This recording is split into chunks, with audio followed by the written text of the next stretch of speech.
You're swimming in the ocean when something brushes your leg. When the tingling sets in, you realize you've been stung by a jellyfish. How do these beautiful gelatinous creatures pack such a painful punch?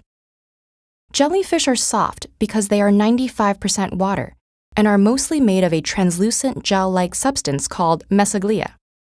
With such delicate bodies, they rely on thousands of venom-containing stinging cells called cnidocytes for protection and prey capture.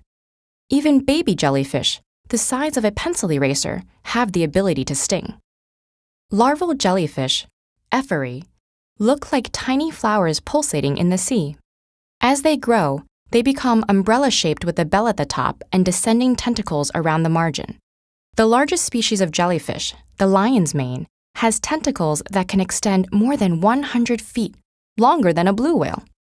These tentacles contain most of the stinging cells, although some species have them on their bells too.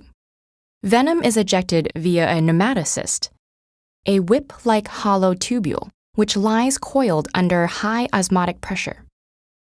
When mechanical or chemical stimuli activate an external trigger, the lid of the cell pops open and seawater rushes in.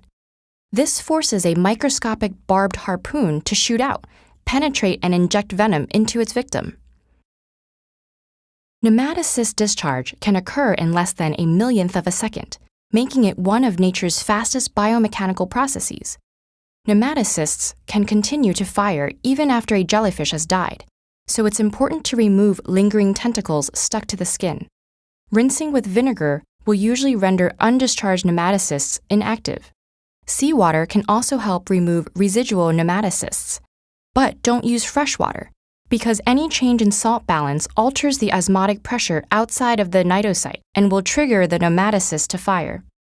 That's why urinating on the affected area, a common folk remedy, may do more harm than good depending on the composition of the urine. Most jellyfish stings are a painful nuisance, but some can be deadly. An Indo-Pacific box jelly, also called a sea wasp, releases venom which can cause contraction of the heart muscles and rapid death in large doses. There's an antivenom, but the venom is fast-acting, so you need immediate medical intervention. Despite the impressive power in their tentacles, jellies aren't invincible. Their stinging cells are no match for the armor of thick-skinned predators like the leatherback turtle and ocean sunfish. These predators both have adaptations that prevent slippery jellyfish from escaping after they are engulfed.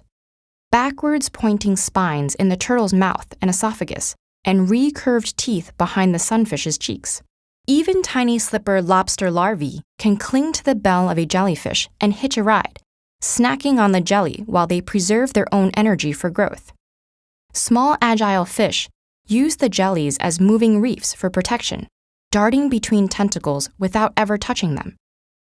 Nudibranchs, which are sea slugs covered in protective slime, can actually steal the jelly's defenses by eating the cnidocytes and transferring them to specialized sacs for later use, as weapons against their own predators. Even humans might benefit from the sting of a jellyfish one day. Scientists are working on manipulating cnidocytes to deliver medicine with nematocysts rarely 3% of the size of a typical syringe needle. So, the next time you're out in the ocean, be careful, but also take a second to marvel at its wonders.